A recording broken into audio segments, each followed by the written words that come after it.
Welcome back. I'm with Mac. I'm Mac, this is Brian.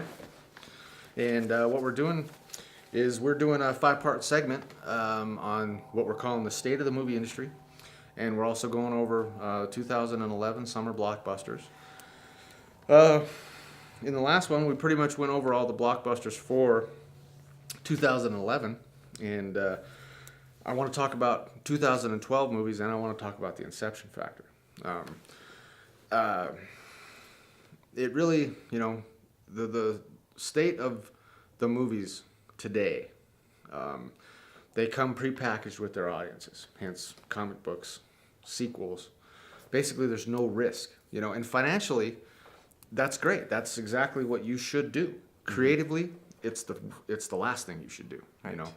And it really feels like they are straying away from the creativity that movies are supposed to be, and they're playing it safe. We went over a couple of movies.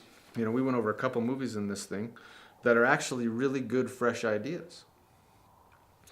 Well, the inception factor. What is the inception factor? Basically, it's what I was just talking about. It's when a fresh idea.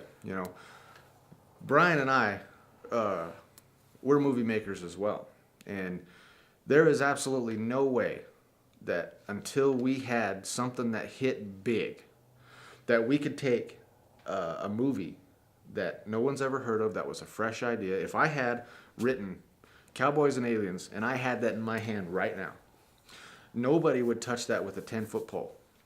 And I'm sure that Jon Favreau or whoever was responsible for Cowboys and Aliens, I bet you they've had that script for 4 or 5 years. Probably. The inception factor comes in if Christopher Nolan hadn't done Batman Begins, and it wasn't such a success. No, I'm sorry, not Batman Begins. What's the last one? Last one? Yeah. Batman Forever? Yeah, No, that's The Dark Knight. The Dark Knight. The Dark Knight. If Christopher Nolan hadn't done The Dark Knight, and The Dark Knight hadn't been a record-breaking movie, which I believe that was because Heath Ledger died, not because the movie was something special. I believe that the hype behind Heath Ledger dying right after that movie was shot, and the buzz on what a fantastic job he did as the Joker, I don't think that Batman, The Dark Knight, would have done as well. But I applaud his effort, because what he was able to do is he was able to slide in a movie that he had been working on for 7 some odd years, and he was able to get the studio to agree with it, even though the script was different, it was smart, it was above anything. Mm-hmm. Like when I saw Inception, it was the best movie that I'd seen. I saw the best movie I've seen in years. But had he not done The Dark Knight, they would have never let him do it. And so he had to fight. I'm sure he had to fight just to get that movie made. And it was a success. Mm-hmm. And when it became a success, they still downtrodden him and said, "Oh no, it's just Chris Nolan fanboys is what makes that popular." But yet, while they're over here dogging it and saying, "Oh no, it's not because it was fresh. It's not because it was this. It's because of his fan base." Somebody's out there making the Adjustment Bureau, which I haven't seen the Adjustment Bureau, but I know well enough to know that it's real similar. I don't know about real similar, but it's the same idea. And so, in the fact that it's a new idea, a different type of a movie, right, where kind of a thriller, not really knowing what's going on, not your standard issue, yeah, mystery, right. Whatever. Yeah. And it, and so that's the inception factor. They shut it down, because it doesn't have prepackaged audience. And when it does well, on one hand they're criticizing the guy and saying that it's not real success, but yet on the other hand they decide they're going to make one because it did well. Right. Right. And so that's the inception factor, and it drives me crazy. I would love to see a movie get the credit that it's due from the get-go. If it's a good movie, if it's a good script, I would really like to see somebody say, hey, you know what, that movie did well because it was right. They did it right, you know. Which brings me to my I think that Avatar. I don't think Avatar worked because of the story. You know, there's been 5 stories told in the last 10 years that are real similar. Mm-hmm. You know, there's about a dozen Western movies that you Yeah. could see, you know, that's real similar to Avatar. You know, the the little blue people were the Indians, and Well, Pocahontas. yeah, Pocahontas, Yeah. Fern Gully, you know, but yet it gets accolades for being one of the best movies of all time. Well, this drives me crazy. Well, I don't think it was an amazing, wonderful movie. It had badass effects and, you know, all that stuff was cool, but Yeah, for a story, it was long. yeah, yeah. Jeez, really? And so that's the inception factor. That's the inception effect. And how that's relevant to this is that we've got 2012 movies that are already slated to come out. And it's a lot of the same thing, prepackaged audiences.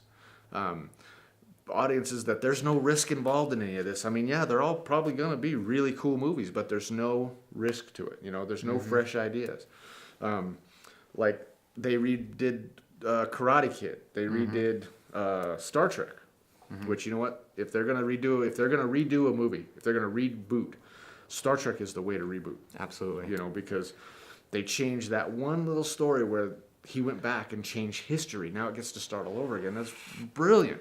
That was very good. Yeah, Now we can continue to enjoy Star Trek. yeah.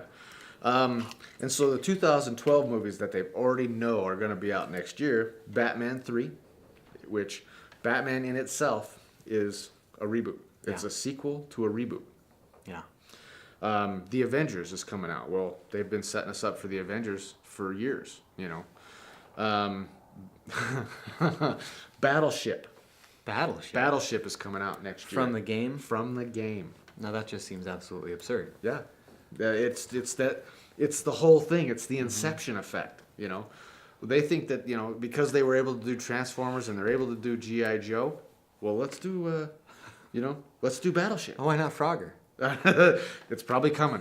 Beware, Frogger is coming. Star Trek 2 is coming out next summer, which I'm all for. I'm I excited love, about you know, that, yeah. I think we beat that one down, but Star Trek 2, great movie. G.I. Joe 2, which is a sequel to a toy movie. So I thought, you know, G.I. Joe was okay. It was entertaining. Yeah, it was entertaining. It was a fun movie, but Uh-huh.